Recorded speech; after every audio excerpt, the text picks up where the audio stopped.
ಕೇಡಿ ಶೂಟಿಂಗು ಮುಗೀತು. ಇನ್ನ ಜಸ್ಟ್ ಬರೀ ಪೋಸ್ಟ್ ಪ್ರೊಡಕ್ಷನಲ್ಲಿ ವರ್ಕ್ ನಡೀತಾ ಇದೆ ಅಂತ ಪ್ರೇಮ್ ಅವರು ಹೇಳಿದ್ರು. ಆದ್ರೆ ಅಲ್ಲ. ಕೇಡಿ ಶೂಟಿಂಗು ಇನ್ನ ಇದೆ. ಹೌದು. ಇನ್ನ 2 ಸಾಂಗು ಬ್ಯಾಲೆನ್ಸ್ ಇದೆ.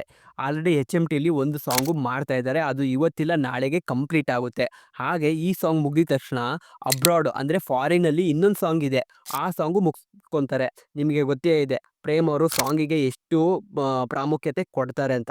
ಸಾಂಗ್ಸ್ ಎಲ್ಲ ಮುಗಿಸ್ಕೊಂಡು ಈಗ ಪ್ಲಾನ್ ಮಾಡಿದರೆ ಅವ್ರು ಇನ್ನ ಸ್ವಲ್ಪ ಪೋಸ್ಟ್ ಪ್ರೊಡಕ್ಷನ್ ಮುಂದೆ ಹೋಗಿ ಹಾಗೆ ರಿಲೀಸ್ ಪ್ಲಾನಿಂಗ್ಸ್ ಕೂಡ ಮುಂದೆ ಹೋಗ್ಬೋದು. ಹಾಗೆ ನಮ್ಮ national star rocking star Yash ಅವರ ಮುಂದಿನ ಚಿತ್ರ ಟಾಕ್ಸಿಕ್ ಸಿನಿಮಾದ ಶೂಟಿಂಗು ಬೆಂಗಳೂರಲ್ಲೇ ನಡೀತಾ ಇದೆ. ಇವಾಗಲೇ ಈ ಸೆಕೆಂಡ್ ಶೆಡ್ಯೂಲ್ ಮುಗಿಯಕ್ಕೆ ಬಂದಿದೆ. ಆಲ್ರೆಡಿ ಬೆಂಗಳೂರು HMTನಲ್ಲಿ ಅದರ ಸೆಟ್ಟು ಹಾಕಿದ್ದಾರೆ. ಆ ಸೆಟ್ಟಿಗೆ ನಾನು ಹೋಗಿದ್ದೆ. ಸೊ ಹೇಳ್ತಾ ಇದ್ದೀನಿ ನಂಗೆ ಅಲ್ಲಿ ಏನೇನು ಅಪ್ಡೇಟ್ ಸಿಕ್ತು ಅಂತ.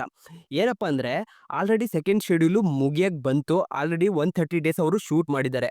ಸದ್ಯಕ್ಕೆ ಇವಾಗ ಬೆಂಗಳೂರು ಶೂಟ್ ಮುಗಿಸ್ಕೊಂಡು ಅವರು ನೆಕ್ಸ್ಟ್ ಮತ್ತೆ ಮುಂಬೈಗೆ ಹೋಗ್ತಾರೆ. ಮುಂಬೈ ಶೆಡ್ಯೂಲ್ ಆದಮೇಲೆ ಮತ್ತೆ ಬೆಂಗಳೂರಿಗೆ ಬರ್ತಾರೆ. ಆಲ್ರೆಡಿ 500 ಕೋಟಿ ವೆಚ್ಚದಲ್ಲಿ ಮಾಡ್ತಿದ್ದ ಈ ಸಿನಿಮಾದ ಬಜೆಟು ಇವಾಗ ಜಾಸ್ತಿಯಾಗಿ 700 ಕೋಟಿ ಆಗ್ತಿದೆ ಅಂತ ರಿಪೋರ್ಟ್ಸ್ ಬರ್ತಾ ಇದೆ. ಅದಂತೂ ಕನ್ಫರ್ಮು 700 ಕೋಟಿ ಆಗೇ ಆಗುತ್ತೆ. ಈ ಸಿನಿಮಾನ ಟೋಟಲ್ 5 ಭಾಷೆಯಲ್ಲಿ ಜೊತೆಗೆ ಶೂಟ್ ಮಾಡ್ತಾ ಇದ್ದಾರೆ. ಹೌದು, 5 ಭಾಷೆ ಕನ್ನಡ, ಹಿಂದಿ, ತಮಿಳು, ಮಲಯಾಳಮು, ತೆಲುಗು ಹಾಗೆ ಜೊತೆಗೆ ಇಂಗ್ಲೀಷಲ್ಲೂ ಈ ಸಿನಿಮಾನ ಅಲ್ಲೇ ಶೂಟ್ ಮಾಡ್ತಾ ಇದ್ದಾರೆ. ಇನ್ನೊಂದು ಅಪ್ಡೇಟ್ ಏನಪ್ಪ ಅಂದರೆ ದುನಿಯಾ ವಿಜಯ್ ಅವರ ಮಗಳ ಡೆಬ್ಯೂಟ್ ಸಿನಿಮಾದ ದ ಸಿಟಿ ಲೈಟ್ ಸಿನಿಮಾದ ಮುಹೂರ್ತ ಕೂಡ ಆಗಿದೆ. ಹಾಗೆ ಈ ಸಿನಿಮಾದ ಶೂಟಿಂಗ್ ಕೂಡ ಇನ್ನು ಕೆಲ ದಿನಗಳಲ್ಲಿ ಸ್ಟಾರ್ಟ್ ಆಗುತ್ತೆ. ದುನಿಯಾ ವಿಜಯ್ ಅವರು ಆಲ್ರೆಡಿ ದ ಲ್ಯಾಂಡ್ ಲಾರ್ಡ್ ಸಿನಿಮಾಕ್ಕೆ ಶೂಟ್ ಮಾಡ್ತಾ ಇದ್ದಾರೆ ಆ್ಯಸ್ ಆ್ಯನ್ ಆರ್ಟಿಸ್ಟ್ ಆಗಿ. ಹಾಗೆ ದುನಿಯಾ ವಿಜಯ್ ಅವರು ಈ ಸಿನಿಮಾನ ದ ಸಿಟಿ ಲೈಟ್ ಸಿನಿಮಾನ ಡೈರೆಕ್ಟ್ ಮಾಡ್ತಿರೋದ್ರಿಂದ ಈ ಸಿನಿಮಾನ ಮತ್ತು ಆ ಸಿನಿಮಾನ ಬ್ಯಾಲೆನ್ಸ್ ಮಾಡಿಕೊಂಡು ಅವರು ಶೂಟ್ನ ಮೇಂಟೈನ್ ಮಾಡ್ತಾರೆ. ಇನ್ನೊಂದು ಹೊಸದಾಗಿ ಬಂದಿರೋ ಅಪ್ಡೇಟ್ ಏನಪ್ಪ ಅಂದರೆ ನಮ್ಮ ಯುವರಾಜ್ ಕುಮಾರ್ ಅವ್ರ ಜೊತೆ ನಮ್ಮ ಸುಕ್ಕ ಸೂರ್ಯ ಅವರು ಕೊಲ್ಯಾಬ್ರೇಟ್ ಆಗಿ ಒಂದು ಸಿನಿಮಾನ ಅನೌನ್ಸ್ ಮಾಡಿದ್ದಾರೆ. ಹೌದು, ಈ ಸಿನಿಮಾದ ನಿಜವಾಗ್ಲೂ ಅಫಿಷಿಯಲ್ ಆಗಿ ಅನೌನ್ಸ್ಮೆಂಟು ಸದ್ಯದಲ್ಲೇ ಆಗುತ್ತೆ. ಹೌದು, ಇವರಿಬ್ಬರ ಕಾಂಬೋ ನಮಗೆ ನೋಡೋಕ್ಕೆ ತುಂಬ ಇಂಟ್ರೆಸ್ಟಿಂಗ್ ಆಗಿ ಇರುತ್ತೆ. ಇನ್ನೊಂದು ಅಪ್ಡೇಟ್ ಏನಪ್ಪ ಅಂದರೆ ನಮ್ಮ ಚಾಲೆಂಜಿಂಗ್ ಸ್ಟಾರ್ ದರ್ಶನ್ ಅವರು ರೀಸೆಂಟಾಗಿ ಒಂದು ವಿಡಿಯೋ ಮಾಡಿ ಅಪ್ಲೋಡ್ ಮಾಡಿದ್ದಾರೆ. ಅದು ಫ್ಯಾನ್ಸಿಗೋಸ್ಕರ. ಆ ವಿಡಿಯೋದಲ್ಲಿ ಅವರು ಏನಪ್ಪ ಹೇಳಿದಂದರೆ ಪ್ರೊಡ್ಯೂಸರ್ ಆದಂಥ ಸೂರಪ್ಪ ಬಾಬು ಅವರಿಗೆ ಅವರು ಇಸ್ಕೊಂಡಿದ್ದಂಥ ಅಡ್ವಾನ್ಸ್ ಅಮೌಂಟ್ನ ವಾಪಸ್ ಕೊಟ್ಟಿದ್ದಾರಂತೆ.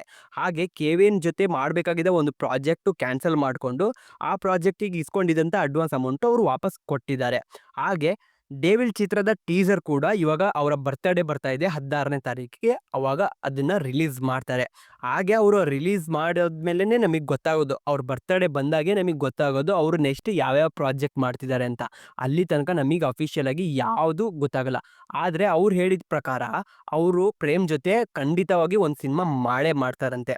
ಅದಂತೂ ನಾವು ನೋಡೋಕ್ಕೆ ತುಂಬ ಕಾತುರದಿಂದ ಕಾಯ್ತಾ ಇದ್ದೀವಿ. ಫೈಜ್ ಖಾನ್ ಅವರ ಕಲ್ಟ್ ಸಿನಿಮಾದ ಟೀಸರ್ ನಿನ್ನೆ ಬಿಟ್ಟರು ಆನಂದ್ ಆಡಿಯೋದಲ್ಲಿ.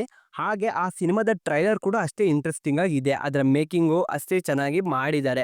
ಹಾಗೆ ಇನ್ನು ಸಿನಿಮಾ ಹೇಗಿದೆ ಅನ್ನೋದು ನಾವು ಥಿಯೇಟ್ರಲ್ಲಿ ಹೋಗಿ ನೋಡಿದ್ಮೇಲೆ ನಮಗೆ ಗೊತ್ತಾಗೋದು ಆ ಸಿನಿಮಾ ಹಣೆ ಬರಹಗಳು. ಯಾಕಪ್ಪ ಅಂದರೆ ಇತ್ತೀಚಿನ ದಿನಗಳಲ್ಲಿ ಟ್ರೈಲರು ಟೀಸರ್ ನಂಬಿಸಿ ಥಿಯೇಟ್ರಿಗೆ ಕರ್ಸಾದ್ಮೇಲೆ ನಮಗೆ ಬಗ್ನಿಗೂಟ ಹೊಡಿತಿರೋದಂತೂ ಗ್ಯಾರಂಟಿ. ಹಾಗೆ ನಾವು ಟೀಸರು ಟ್ರೈಲರ್ ಮೇಲೆ ಜಾಸ್ತಿ ಎಕ್ಸ್ಪೆಕ್ಟೇಷನ್ ಇಟ್ಕೊಳೋದು ಬೇಡ. ಹಾಗೆ ಈ ಥರ ಅಪ್ಡೇಟ್ಗೋಸ್ಕರ ನೀವು ಕಾಯ್ತಾ ಇದ್ದರೆ ನನ್ನ ಚಾನಲ್ನ ಪ್ಲೀಸ್ ಸಬ್ಸ್ಕ್ರೈಬ್ ಮಾಡಿ. ನಾನು ಸಿನಿಮಾ ಇಂಡಸ್ಟ್ರಿಲಿ ನಾನು ಇದ್ದೀನಿ. ಸೊ ನನಗೆ ಜಾಸ್ತಿ ಅಪ್ಡೇಟ್ಸ್ಗಳು ಬರ್ತಾ ಇರ್ತವೆ.